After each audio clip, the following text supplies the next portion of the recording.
Joshua Smith here, and welcome to the GSD Mode Podcast. Now get shit done and smash that subscribe button now. What is up, my peeps? Joshua Smith here with another GSD Mode Podcast interview. Where every single week I interview top real estate professionals, top entrepreneurs, and straight up top badasses that are dominating their space. And today, you guys, we got another rock star guest here on the podcast. Our guest today, you guys, Brittney Pino. So she's been in the real estate industry for over 18 years now. She jumped in at an early age of the age of 20 and has just been on this a 2-decade journey of crushing it at a massive level. So she quickly built up to running and operating the number one team in Louisiana with the number one franchise in the area and in the country as well. And then after 7 years of going down that path and that journey, decided to pivot and make a transition of going back to an individual agent, which we'll get into, all the reasons as to why and what that shift looked like. But to now where as an individual agent, she is outselling most mega teams, not just in her area, but also throughout the country, doing $1 million plus a year as an individual agent in gross volume sales, and being able to do this all also as a single mom. So really stoked and honored to have Brittney on the podcast. Welcome to the podcast, my friend. Thank you so much for having me. I'm excited, man. It's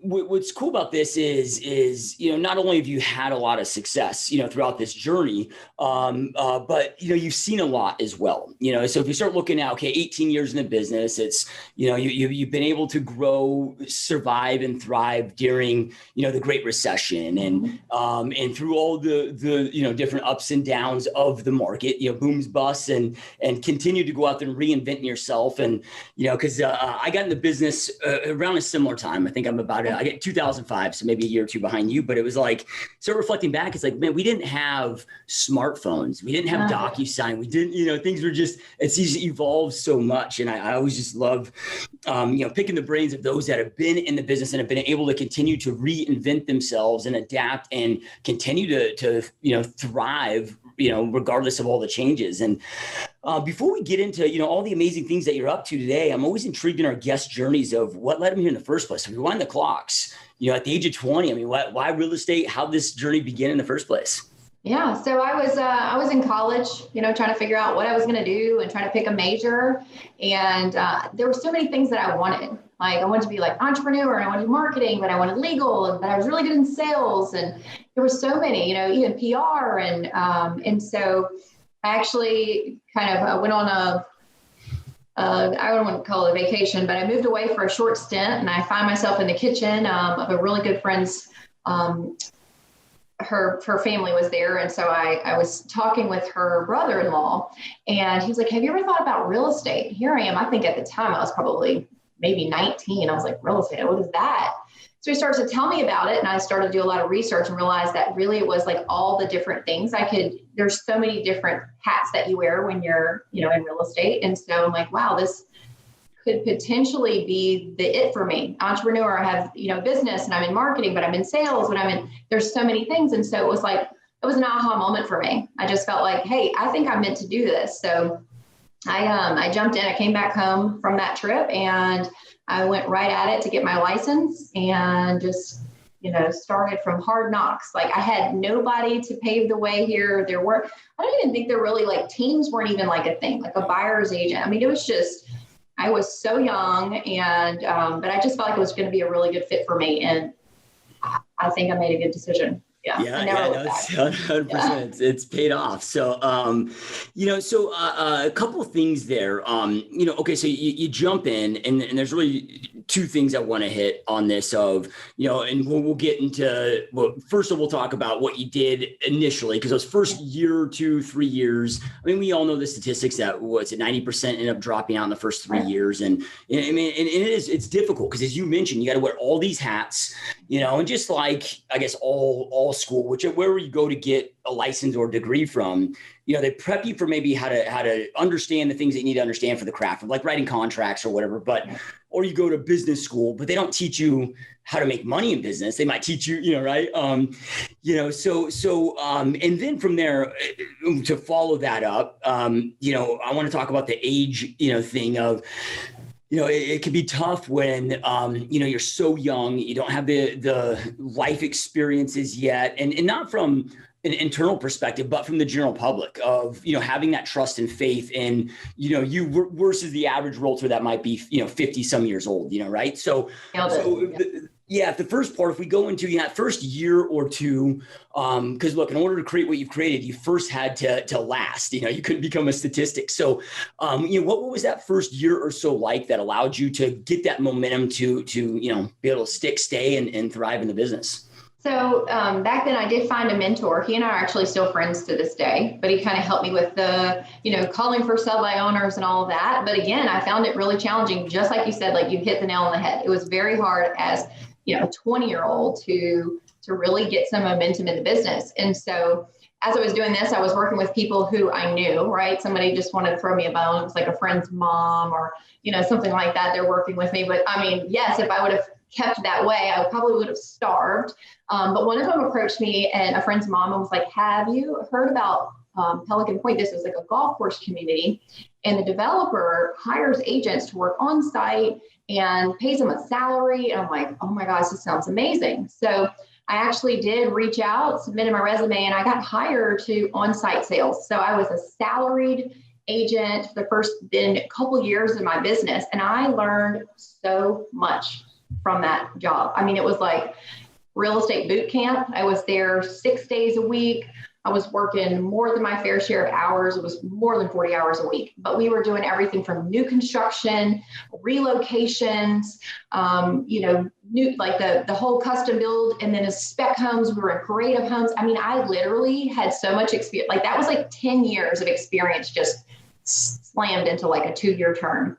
Rode around with the developer one-on-one, and he's like, who are your next 5 purchase agreements? Who is, and he's like drilling you, like people have big changes in their life. Every 2 years, people go through a major change. So even though the average is like 5 to 7 years to resell, people may be going through something, whether they get a new job or they have a baby or they lose a job or they're empty nesters or there's a marriage or a death. I mean, there's so many things, right, that can happen. And so every 2 years, people are going through this. And so it was just keeping in touch with the people who had visited the community and all that. So just those little pieces, those tactics, that foundational type thing, that I learned there. After a couple of years there on a salary, I was like, okay, I'm ready to like fly. I want to do this. And so I left there and joined what I felt at the time was kind of like the ultimate best franchise that there was, in my eyes. And so I joined them and I stayed with that franchise for 14 years. I did. I hit the ground running. I started my business when I left that on-site sales and actually bought a house. I was 22 years old when I left there. And this was in 2005. And this was when they still did like stated doc loans and all that. And listen, I quit my job. I can't remember. I think it was 2 weeks before I closed. No VOE, no verification of employment, nothing. I closed and I have no job. Here I am. I'm getting a mortgage, 22 years old, I'm buying a house. I don't have a job now. I'm leaving my real job. Now I'm going to go out and sell real estate, independent sales, right? And I remember showing the house to my dad. I didn't have any help or anything at the time. A lot of people get their parents to down payment or do the inspection. No, my parents didn't see it until after I closed and my dad is leaving the driveway. And I'm like, okay, Dad. So I straight to the house. Like, what do you think about it? He's like, what do I think? I don't think you can afford it. And then he like backed out, drove away. I was like, oh my God, like tell me I can't do something. It's not that he wasn't supportive. He was just, he's old school. He's freaked out. So here I am, just a little risk taker. I'm like, I'm going to do this and make it happen. And so that was that urgency I think that I needed, that to just hit the ground running. And so I did. I really got my start in my business, independent sales, was calling for sell by owners. That was the very early days. Again, we didn't have the for sell by owner websites. There wasn't all the technology and stuff that we have these days. I literally was riding around, look for the little red and white signs that said for sell by owner, like all day long. I'm like going driving through, and I picked up builders this way, a lot of new construction stuff, and one sale would lead to another referral, and it just snowballed from there. So my first year, I did over 6 figures my very first year, 22 years old, independent sales. Yeah, no, I love it. I love it. So a couple follow-up questions there. You mentioned with the developer and Pelican, I can't remember the Pelican Point. Pelican Point, and the experience that you had from there. And look, it sounds like there was a lot of accountability. It set that great foundation for expectations, for busting your ass off, and so forth. But, I also want to just pick your brain and see how that experience from the development side, right? Because you start learning more about when it comes to, the construction angle of it, meaning like our product at the end of the day is the physical real estate itself. I mean, yeah, we're selling our services, but our clients are buying and selling this physical product. And, what's always intrigued me but just, it's always on my mind of in this industry, it's like we spend so much time going out there and learning how to generate leads, and so forth. But there's very rarely do I ever hear anybody of like, oh, I'm going to go take these staging classes, or I'm going to go out there and, start taking appraisal classes or learn so I can go into a client and talk about, oh, hey, well, if you put this, these countertops in, you put this $5,000, I'll give you this 15 grand of a return of, most in our industry have very little knowledge base when it comes to the product itself and how to help our clients, once they become a client, get maximum dollar and have success throughout that. And I'm curious with going through that experience, how do you think how's that played a role in your success afterwards by having that deep knowledge base? Because I'm guessing, you're learning staging, you're learning how these homes are built, why they're built. You're learning so many, inner workings about the product itself. Huge. And I would say it's been completely invaluable with just understanding. It has helped me now going into, now I'm not, on site sales anymore. I don't work for that one person, but we would visit the jobs at all stages of construction. And so I know like behind the walls, like how these things are going. I built my personal home as well. Like I subbed it out myself. And so that hands-on experience, when then you're getting into a transaction and something comes up on the inspection period, you understand the way that it's built. And I'm not saying I'm a professional, contractor by any stretch of the imagination, but I have enough knowledge to at least guide my clients to get the right answers.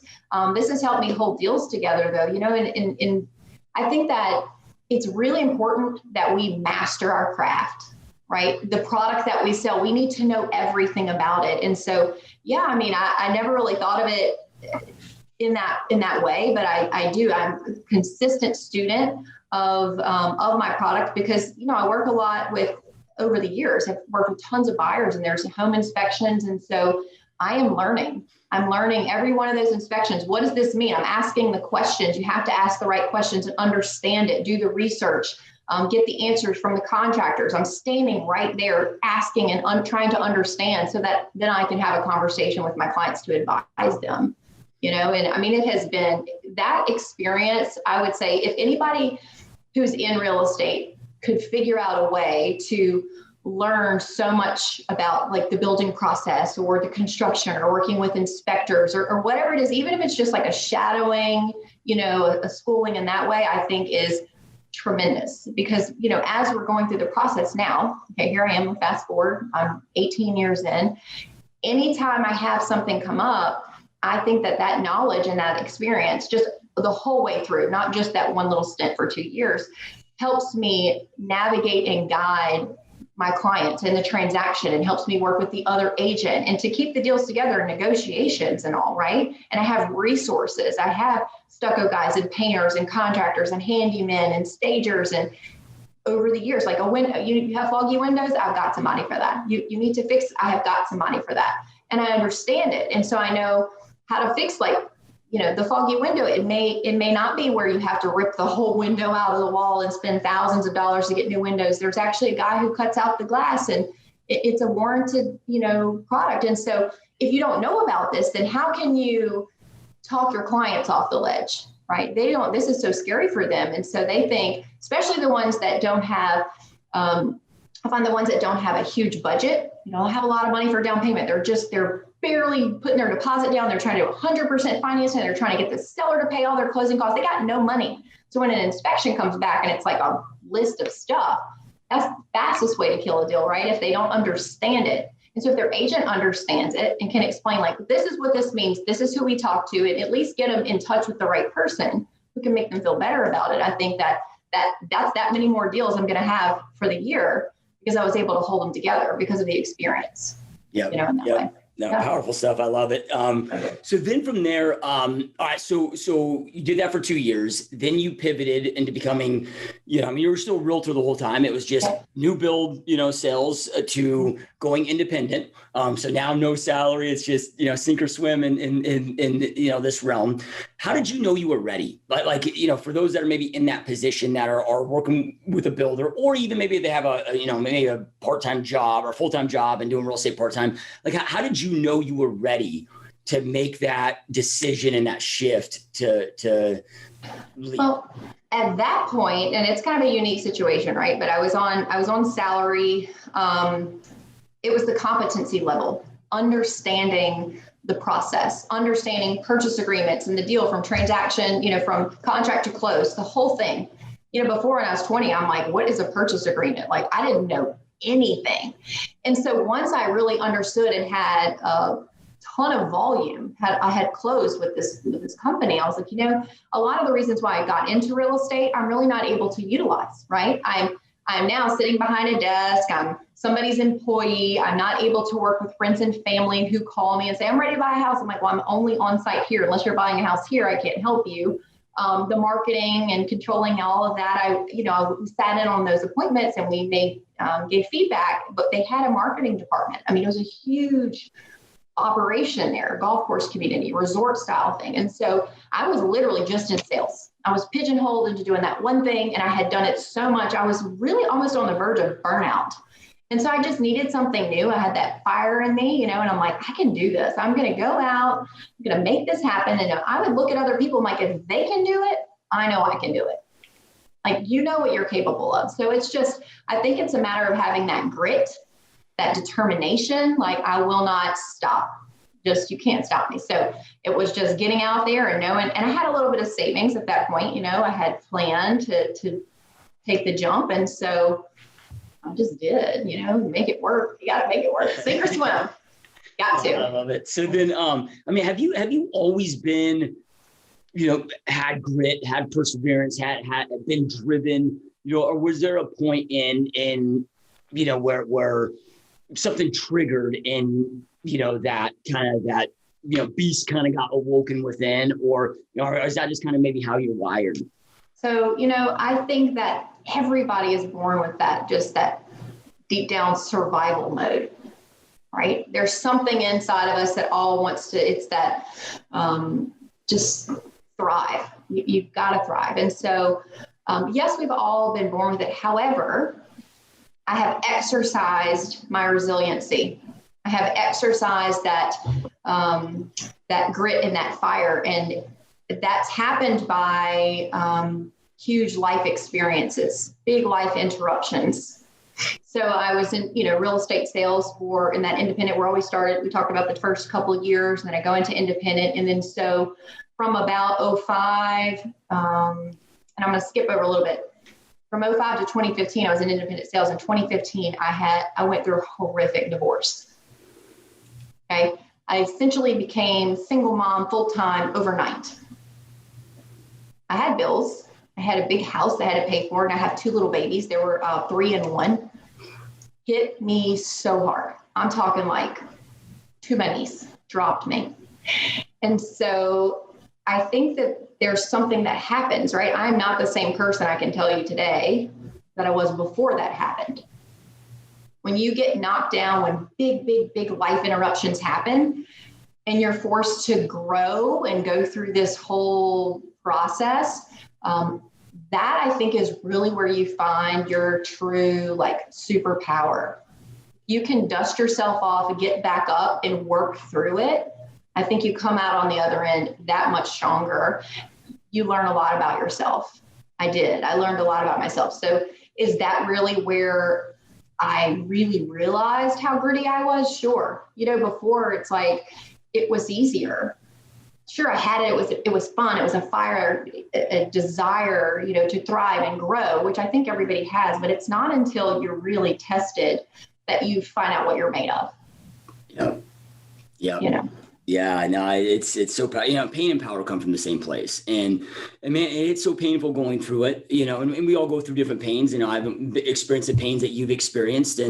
But I don't know anybody that is, whether it's real estate or not, that's created big success in their life that hasn't been through insane personal shitstorms, right? It's like God doesn't reserve problems and pain for just a select few of individuals. Like, we all go through them, but some people choose to not continue to persevere and let those experience become those great teachers, right? They might just give up, check out mentally and so forth. And, it's the one commonality I see, and again, mega successful people, regardless of the niche or the craft, is they are willing to push through that pain, never give up, have that grit, like you said. But there is a different perspective that they're operating through that, where most people, because most people do everything they can to avoid pain. And I get that, component as well. But in order to, you had to let those experiences allow you to metamorphosize. If we, think of a butterfly cat, you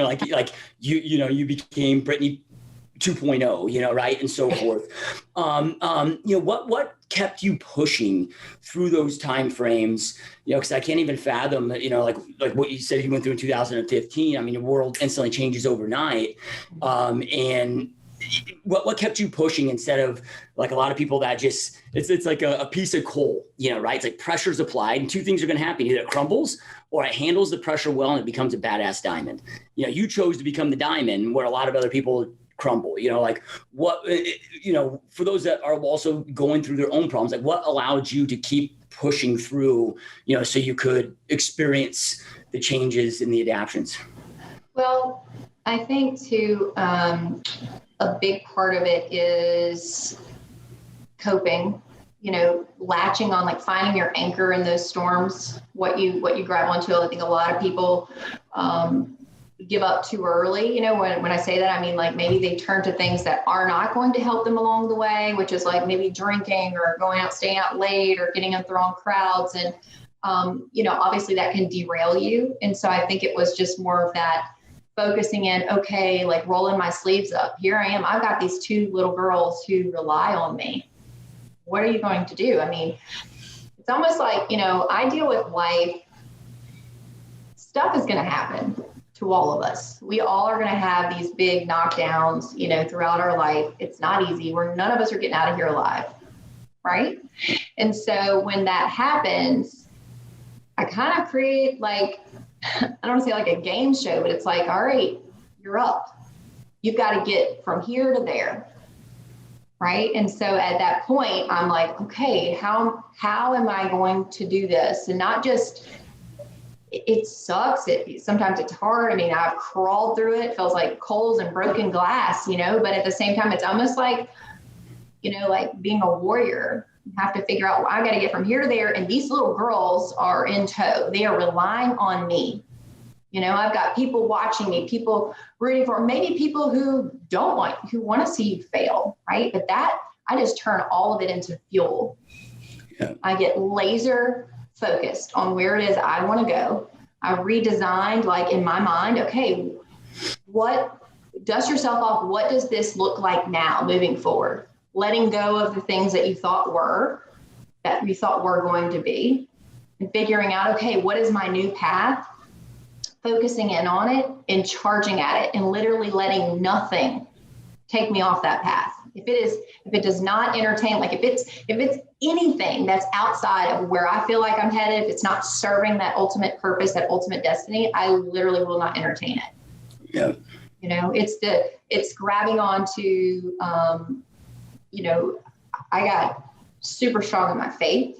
I grabbed onto my health and wellness, right? That's my coping. I'm not drinking at night to take the edge off, so to speak. I'm having a healthy release of that pent up energy and the anxiety and stuff, that you experience when you're going through a really, really tough time, so that you have to keep your head clear, right? You have to stay strong in order for us to exercise our resiliency and really come out of these things with flying colors on the other side and better and have grown from it, is to do the work, right? To sit in it, whether it's journaling, the health and wellness, keeping your mind clear, being very aware of like what you're thinking about think about what you're thinking about.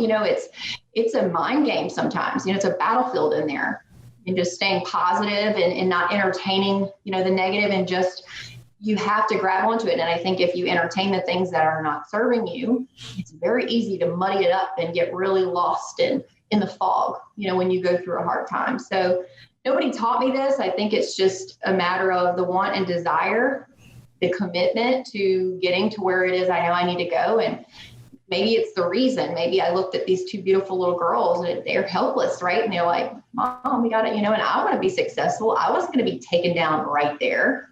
Got the fight in me. You're not taking me down. I'm going to do even better. And I thought, like, I'm awake now, right? Now you woke the dragon.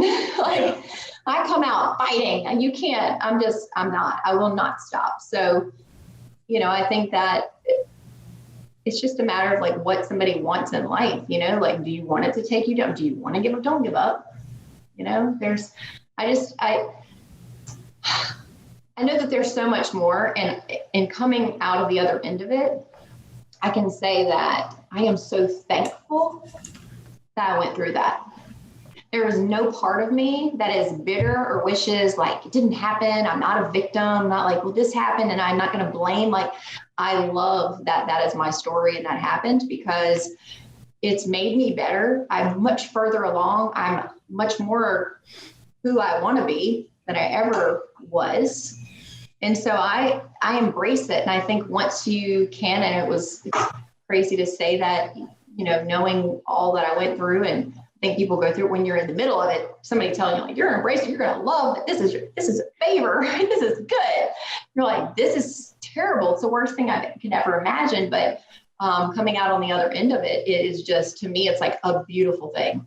Really amazing that it happened, and I can be so appreciative of it, which I think is just, I love that about it. Like, I can truly sit here today and say, like, I'm thankful that I went through a complete storm that I thought, was like, feels like the end, but really I didn't see it, but it was the beginning of something way better.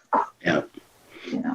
Yeah. No, I love it. Yeah. It's amazing how those become if we allow it to do so, which you did, those painful moments that we have to, because you have to become somebody different. You have to become more to adapt, and who you come out on the other end was different than the person that went into that experience. And, but if you allow it, again, they're not just the greatest teachers, but they will become the greatest assets that eventually we have. But a lot of people don't allow for those experiences to happen. And hopefully everybody that's watching and listening to this is really took, what Brittney just shared with you guys to heart of, like spending time in solitude, allowing yourself to slow down and to reflect at a deep level. And it's like a lot of times I think the answers, I guess nobody knows, but this is my own belief and theory of, a lot of times the answers are within, but we got to lower the pressure and the noise, and we got to slow down so we can even be able to hear and listen to, those inner voices and those answers that are within. And, you got intentional about doing the work that allowed you, to have these experiences again, morph and, help you get, go through that expansion and so forth. And I love it. So shifting gears a little bit, I'm really curious because you go down this path, you're kicking ass in real estate, you continue to crush it. I mean, really out of the gate, and I don't want to dismiss that the challenges that we all know what it takes to go out there and make six figures your first year in the business, or at least those that, have done that or experienced that or have seen it, of like you're pounding the pavement, you're busting your ass. Like you are grinding. But it's okay. From year number one, you're doing 6+ figures, start climbing to 7+ figures, and you're growing this team. Well, then you make a decision of, hey, I don't know, I don't know if the team thing's for me, and you decide to make that shift and that pivot of going to the model that you have right now, going back to doing more of your internal production, but restructuring it and doing it in an intelligent way where you're able to scale it, where you're making $1 million, still hitting those 7-figure years. It's a lot of people may not know this or have awareness of this. I know our podcast, those are long-term listeners of this do, because we talk about numbers a lot, but very few team leaders that I meet that are doing over 100 million in production really even netting, it's like, okay, let's just say they're doing 100, 150 million in production. I meet very few that are netting more than 400 grand a year. I mean, most netted more is individual agents. Yeah, right. So it's not always as lucrative as some people think. And I don't know if the pivot was financial or what it was, but let's talk about that of what led to that decision. And, I'm really curious in how you've been able to scale to the production that you're doing as an individual agent. So in 2009 is when I hired my very first just administrative assistant, right? I had gone through we talked about it. It was on the salary job, went independent. That was 2005 all the way till 2009. I was like, I literally just need a lot of help here. I'm doing everything. It's kind of like you run into a doctor's office and you see the doctor like answer the phones and file the paperwork and get the charting and meet the patient. And I was doing it all. Like that's no way to run any kind of business. I didn't feel I was at the capacity that was maxed out. So I hired an assistant. In the very next year, that was 2009. In 2010. Now remember, what was 2010? The worst market, right? I have charts that show it was our worst year. My business was up 30% in 2010. I hired that assistant, my business was up 30%. And then in 2011, I was like, okay, now I need more help. I didn't have a direction. I didn't know. It was just kind of do what everybody else is doing. Everybody's like, hire a buyer's agent, right? And so I bring somebody in. I'm like, all right, here, you take all the buyers and I'll do the sellers, and just kind of made it up as I went. And frankly, I built it wrong. I backed myself into a corner. So it was many years of that. And then I kind of added a person. It wasn't until after my divorce where I really started to like bring in people after. I had that one buyer's agent for like 5 years, which is two of us. And then after my divorce, I was like, I got to really crank this up. I need to do some more supplemental income, right? So I started to bring in more people, and I was like coaching and mentoring them and helping them grow their businesses. And it was good for the time. It was what I needed at the time in my life, right? Because I wasn't producing or being in production as much. I had kind of pulled back and I was giving a lot away and just kind of on autopilot, if you will. But I had given too much. I didn't build it the right way. And so after that many years of it, it was like, I stopped, I look, and I'm like, this is not going to be profitable long-term going in this direction. It's like, I've kind of gone to the end of it. And then I'm either going to like partner up and give like half of all it came to a head. I was like, I didn't do this right. And then, so my visions for the future are not aligned with the model that I have currently built here. So I took apart. I completely took it apart. It was like the hardest thing ever. I hired a coach. Sure, we all know who that is. It's John Cheplack. He's like the coach, right? And so with his help, he kind of helped me navigate through this. Like, what do I need to do? I'm taking this down. But what happens is I started to pull that away, and I'm like, what is my production going to look like? Now I have to really sell in order to build this back. So I went back to individual agent, solo essentially. And I then started to build a nice big administrative team around myself to help me with all the things. So I'm like, the team before, it's called a team. It's a bunch of people that are all contributing to maybe like the same bottom dollar, but they're not all helping the client in the capacity. Everybody has their own individual clients. Everybody's running different directions. You're really more diluted, if anything, because you're passing people around. And I didn't feel like it was a healthy way to sustain my business long-term. I'm young. I plan on doing this a long time. I've got 2 little girls that rely on me. I'm still a single mom here, right? I've got to make this happen. And so, I built a team of admin that all serve in some capacity, like transaction processor. We have general administration. We have a runner. We have full-time videographer. Now have ISA. And so having built it this way has allowed me to do more of that one-on-one, closest to the dollar activity, right? Working with buyers and sellers. I need a contract written. I'm like, hey guys, okay, we're writing up Susie Q. Can y'all get that started for me? I'm able to just flip stuff. All of the things that are not just literally working with buyer and seller are flipped out.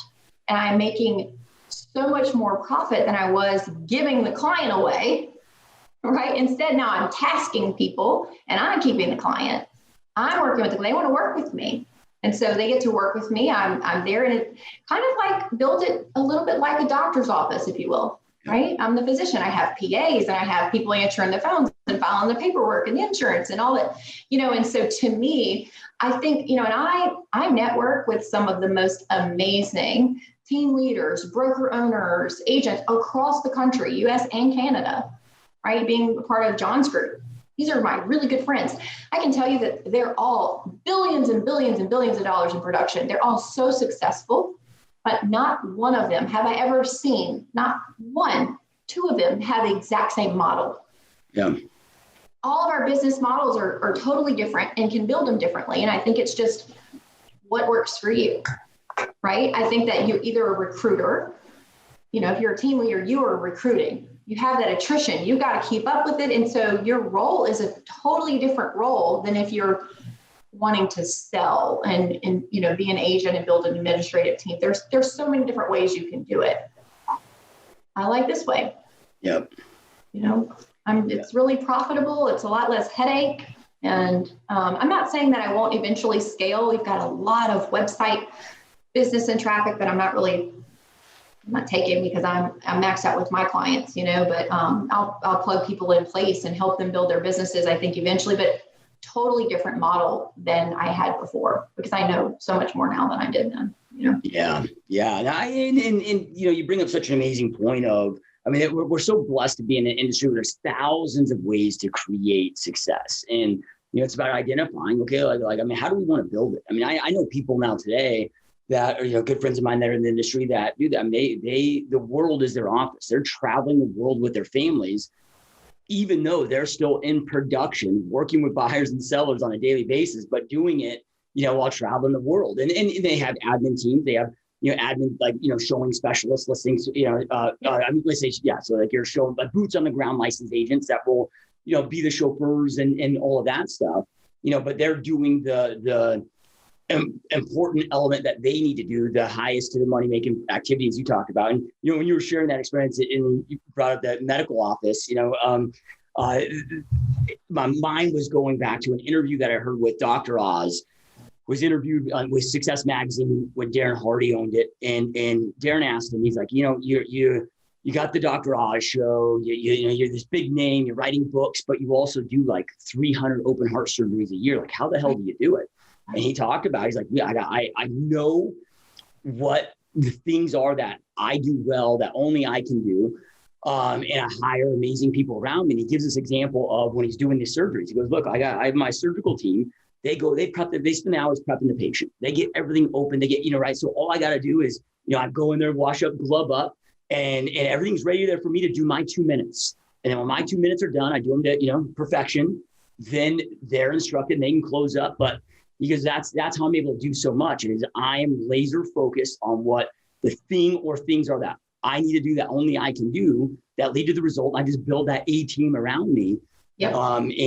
You've been able to do that, but also align that with what you enjoy doing. Because we get so much outside noise of, what you should build. I think so much of this ends up being out of ego. And a lot of times we adopt goals that really aren't our own, right? It's like, totally. It's because everybody thinks that we need to build this or whatever we've been told, but it's like, we don't even maybe enjoy it. You're building it in a way that serves you and gives you energy that you enjoy.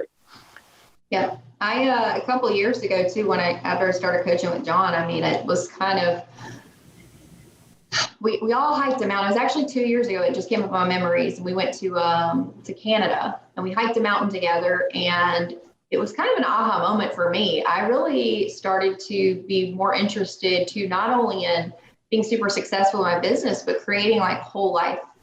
I hate the word balance, but it's where you're literally filling your cup in other areas, right? It's really important to me that I have great quality time with my little girls. It's really important to me that I spend those, 3 or 4 days a week in the gym with my trainer, because I can't operate at my highest level if I'm not top-notch condition and all of that. And so I am in the gym.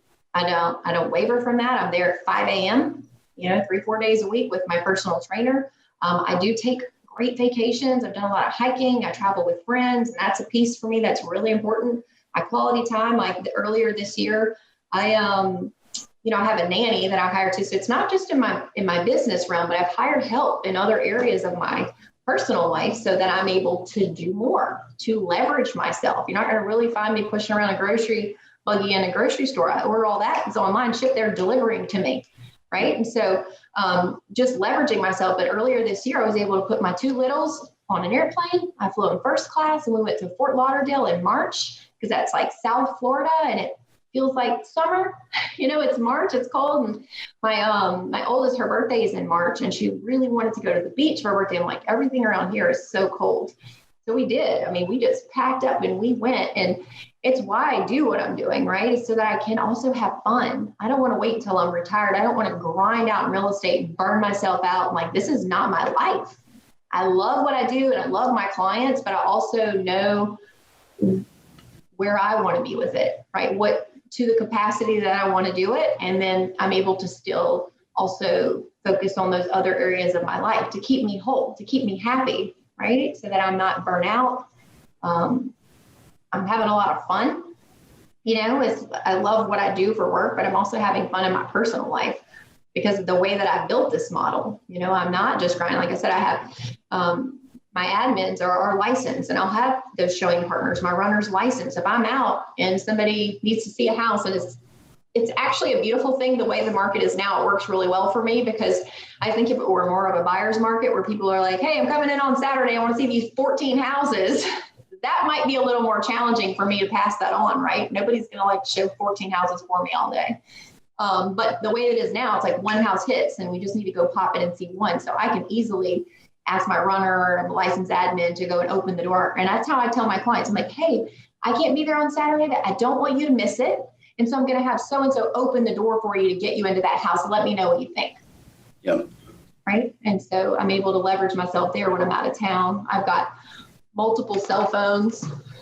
And I did that because my business phone, I got an iPad that stays at the office and two other phones, and they're all logged into the same iCloud account. So anybody in the world that's texting me or calling me about real estate, they see that. So there's a communication line that's like, if I'm out of town, I don't want a log jam here on my phone waiting on me to respond. All my team sees it. And so we're quick to respond. They'll get it. That client will get an email or a phone call or an answer, very promptly. And that's important. I mean, speed to action is key. We have to be responsive. Can't be a one-man show and get back to people days and days later. Right. Yeah. Yeah. 100%. What's so cool about this too, I still hear this today, and I'm sure you probably do as well. But, it used to be more like when you and I first got in the industry of, listings is the name of the game, you got to list to last. And look, there used to be, some solid truth to that because of you could take on 50 listings, but you couldn't take on 50 buyers, at that time. But, with models like yours and with the models of, licensed, showing agents, and it's not like we, say that to the general public, just like we're not telling the general, calling an ISA to the general public. These are just internal terms that we use, but, but if they're articulated right and you've got the right processes and systems, it not just, it doesn't just allow us to be more efficient. It enhances the experience that you can deliver to the client, right? It makes their experience better, which is, should be all of our obsessions. And, but you can now scale up. I would argue that, you can scale the buy side much more effectively than the list side. And the reason why I say that is, if you look at repeat referral business lifetime value, because there's, deeper relationship that typically tends to happen on the buy side versus the sell side, right, that lifetime value, expands. But, you could be pumping out 8 buyer consults a day and taking on 8 buyer clients a day, right, like with that right kind of assembly line of assistants and admin. And it's just amazing of how we're seeing this industry and the different models that people are doing, to go out there and expand. And I'm curious with this, now that you've kind of had I shouldn't say a taste, a deep experience of the different worlds, if you will, of kind of building the traditional team versus, kind of this more like a team of specialists, if you will, in the way that you've done it. With where you're at right now, I know it's so tough to tell because things are always changing, but how do you, what do you, at least as of this moment, to the best of your ability, see that your expansion vision is for the future for you? Like what does that look like? Yeah. So I do a heavy listing volume. I think probably that the scale tips to listings over buyers. I mean, we do very high-end marketing. I have a videographer that's on staff that works exclusively for our clients and things like that. I think eventually I will probably have in listing partners that will help me, just take on that volume. And our website is generating a ton of traffic. And so we do have a need, to train agents and put them in place to take on that type of business. So I will scale.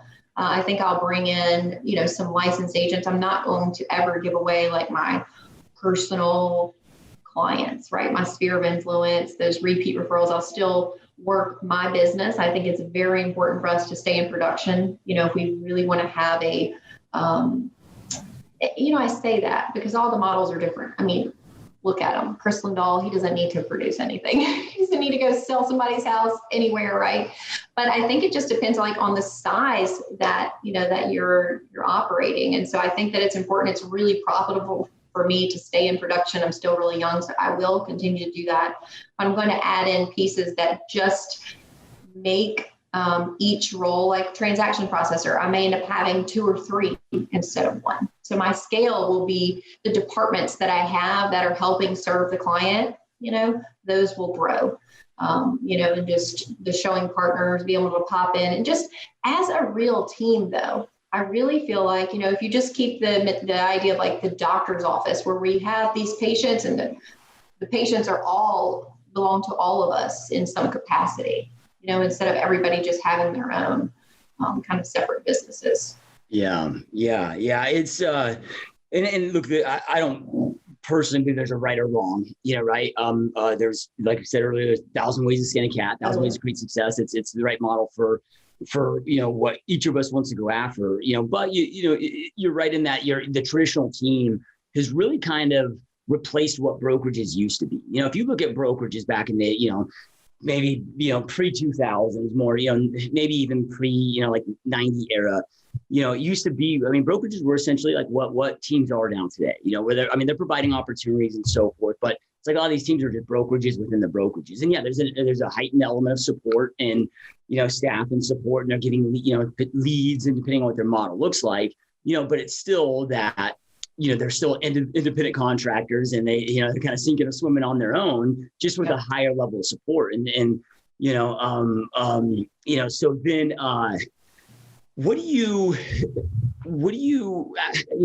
almost 2 decades in this business, seen a lot of changes, with the changes that we're seeing now today.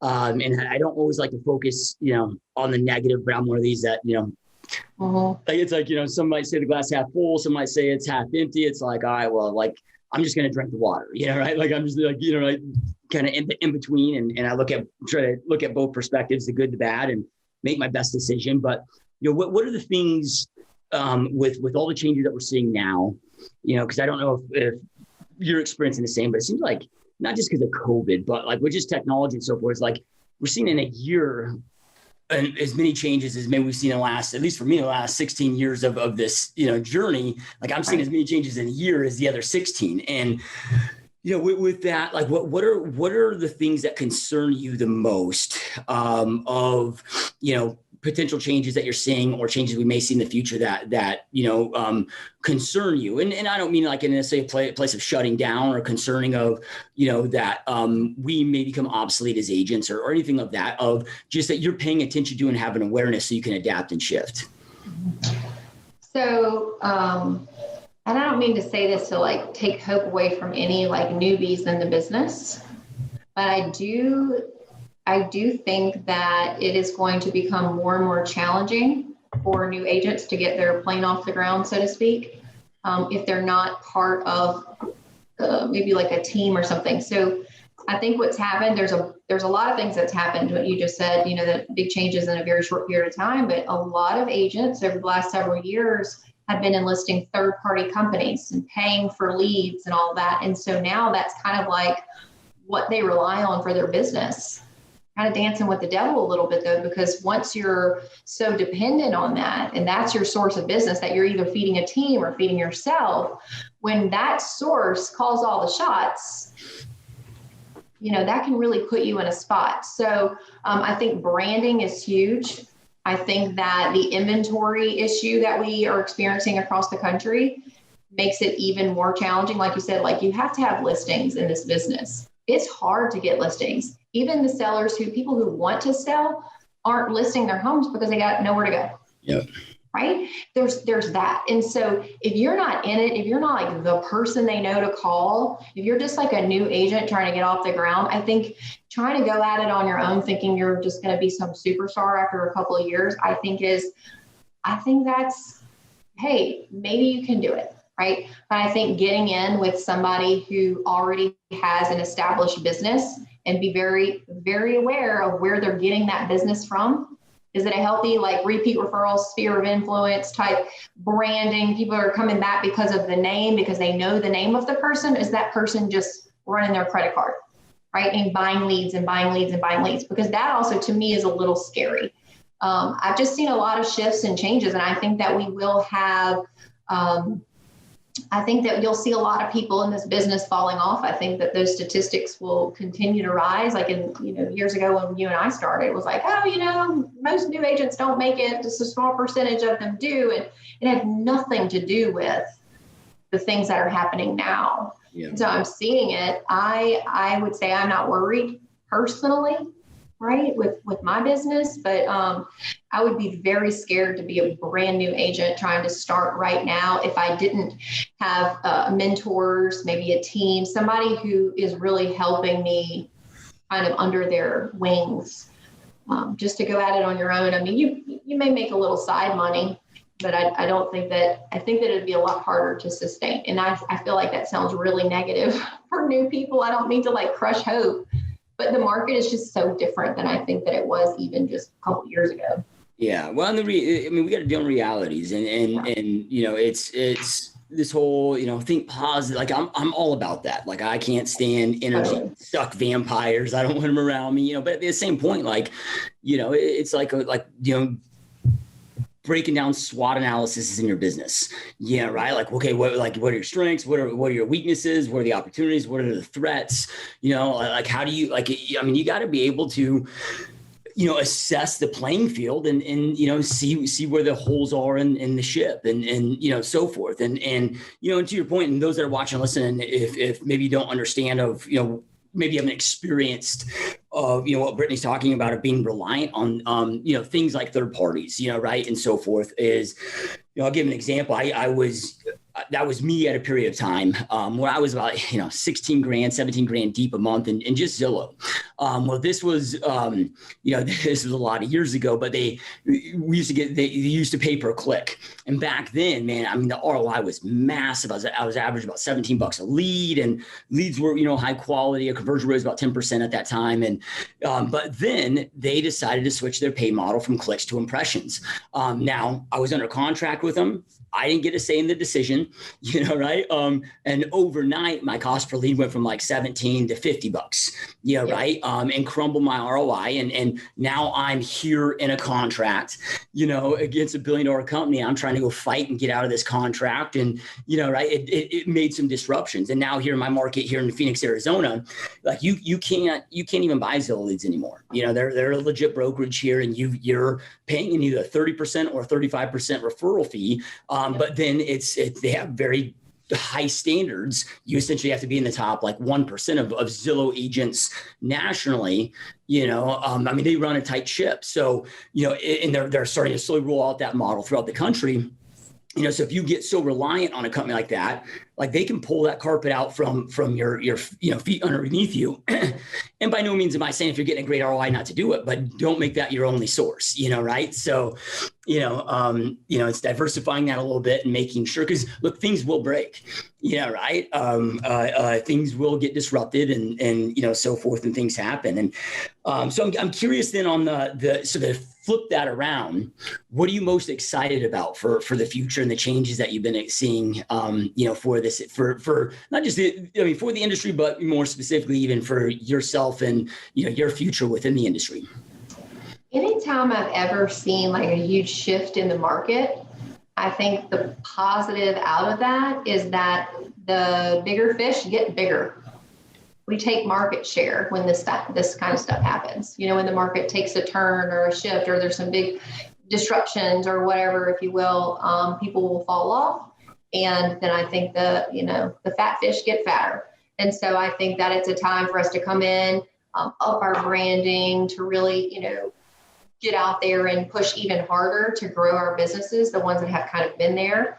I am making some big moves, like behind the scenes, just with our websites and things like that, so that we can stay relevant, and so that I will have enough to where I can scale and grow and be that landing place for, new agents at some point when I'm ready, and I think that it would be really healthy, with just all of the long-term experience in all the things that we've talked about, right? The resources that I provide, the coaching and mentorship, the business, the branding, just having been in the business, the longevity.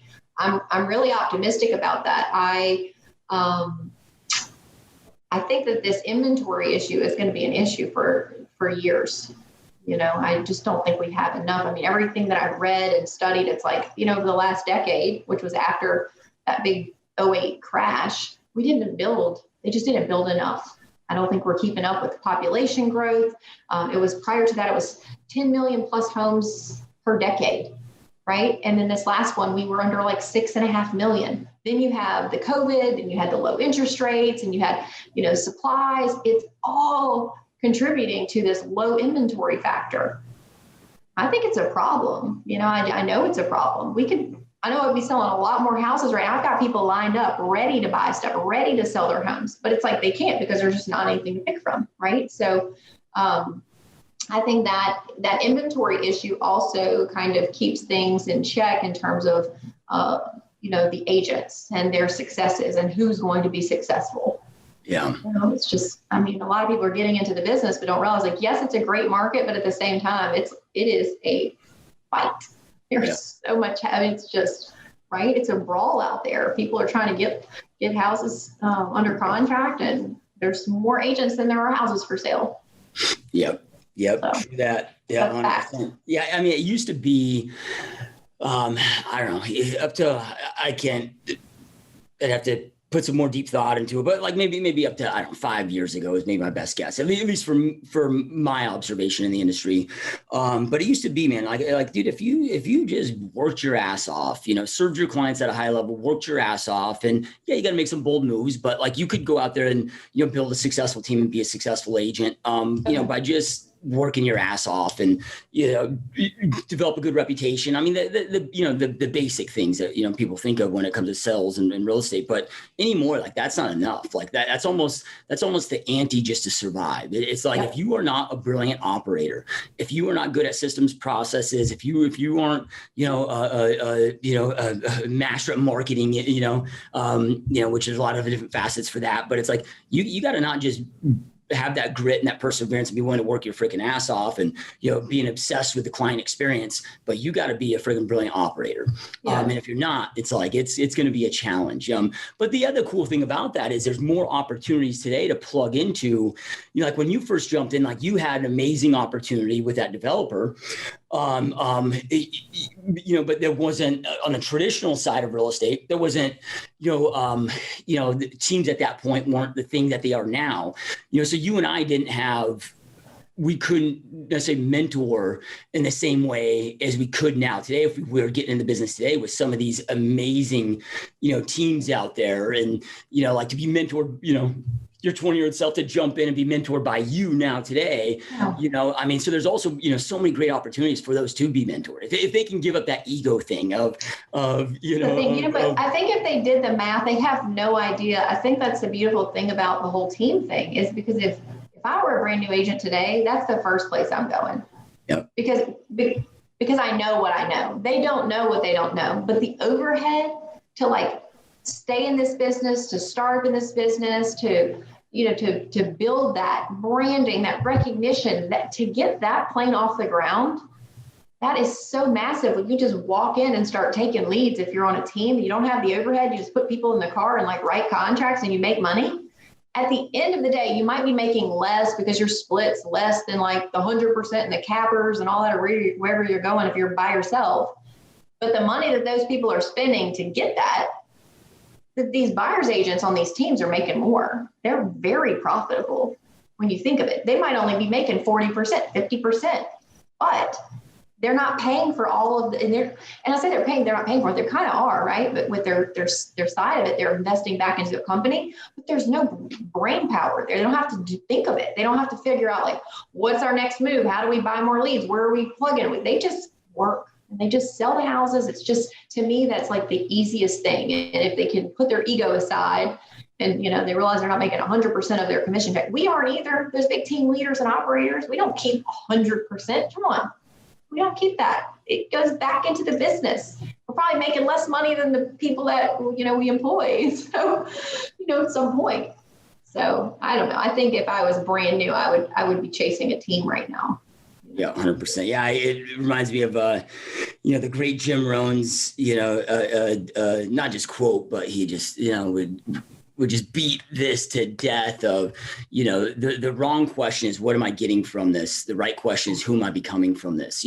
So, anybody that's just focused on the splits, if that's the focus, that's the driving factor, and that's what is going to be your decision basis when you start out on this gate. Yeah. You probably should just stay in corporate America, right? And I'm not saying that of, being a team leader and trying to get people in my team, but it's, I'm saying it from a place of love and caring about this industry because that's the least of it. Whether you make more or less or whatever, it's dude, you're developing the right habits. You're, if I was brand new and I could, jump on your team, Brittney, and learn and let's just say be mentored by you for 2 years. Well, in 2 years, I was able to, if I do this right and take advantage of having access to your brain, I'm able to, in 2 years, potentially learn what you've learned in 18, right? It's who are you becoming? What are the skill sets that you're becoming? If you got to give up a couple $100,000 over those, few years experience or whatever, who cares? Right?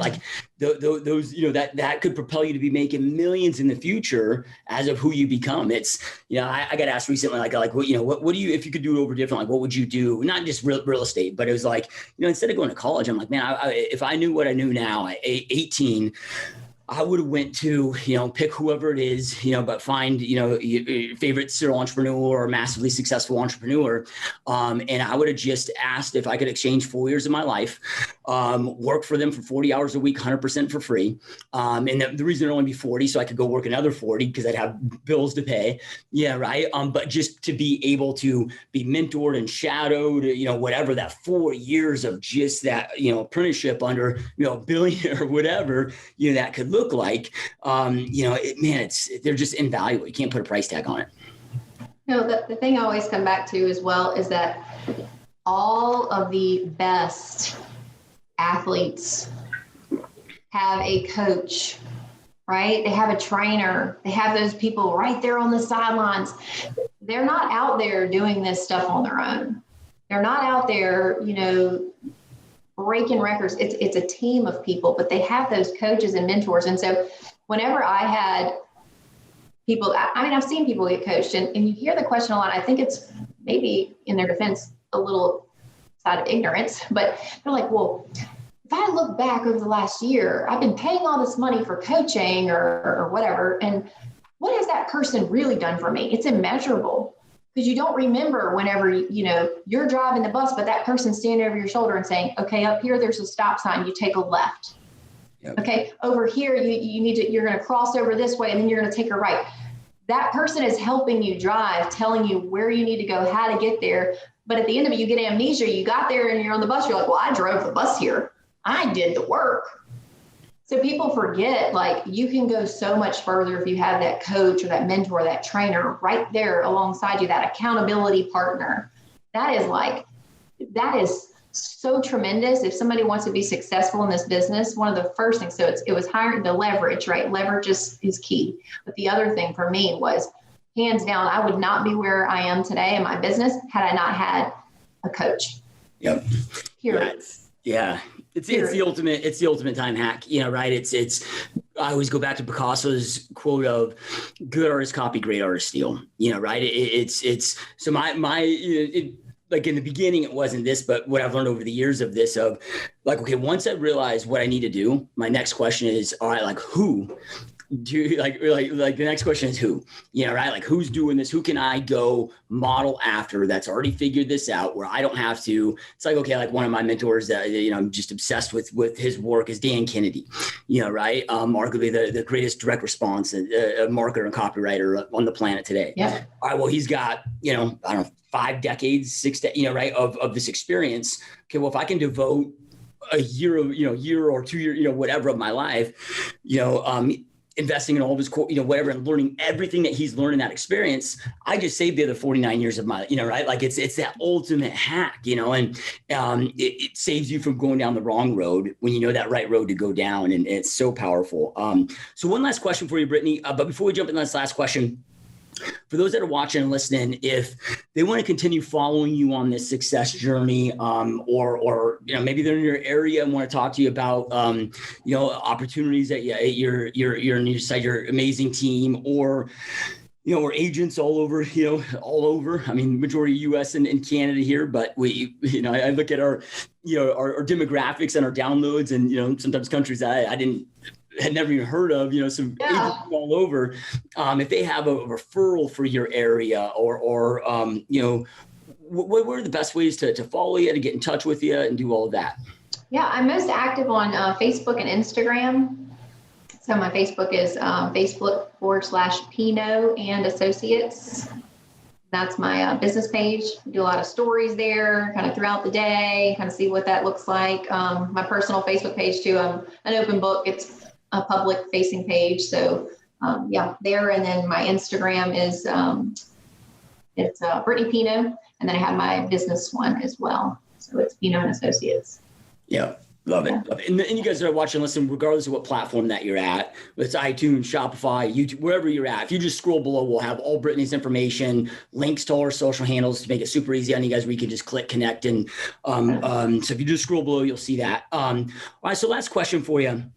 And when I ask this, it's not from wishing things were different, right? We can't go back and change the past. Plus all the things that have taken place in the past have allowed you to become who you become today, right? So it's not about changing the past, but it's about, okay, Brittney today, throughout this, 18 years of experience, if you could go back right now today and it's like you're in the Back to the Future DeLorean and your 20-year-old self is sitting here. Now that DeLorean pops up, Brittney today, and you're able to talk to your 20-year-old self and, give yourself like 2 pieces of advice that you think would have, been really powerful to know. What would those couple pieces of advice be?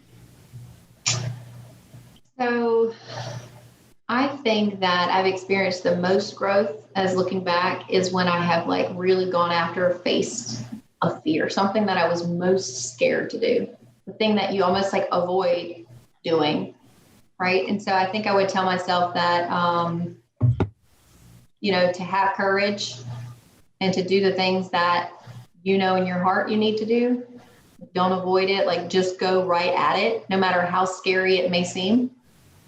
So that's definitely number one. I don't know that if it would or wouldn't have changed a lot. I can go back and think of all the times that I faced a fear, and I know that was like, I needed to do that and had made a huge impact in like where I am today versus shying away from it. I think a lot of people do. I think that's the difference between an average person and like an elite performer is literally just the choices that they're making, choosing to face this fear, to take that action, to take that calculated risk, if you will, to just make the jump. Whereas some people might, be scared and just stay sitting on their rock And I feel like that has been a catalyst for me, is to just face fear. I don't know, looking back, if there's something else that I would have done a whole lot different. I mean, that's a kind of a deep question to finish off with, Josh. But, yeah.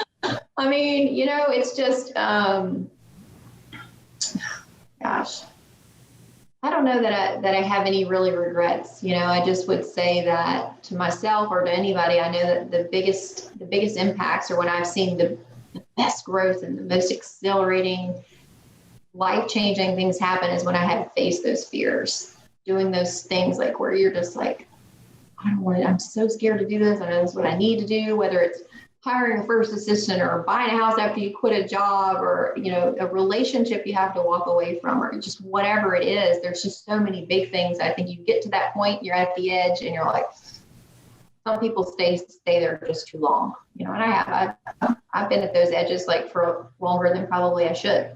Yeah. So I would just say, jump, do it.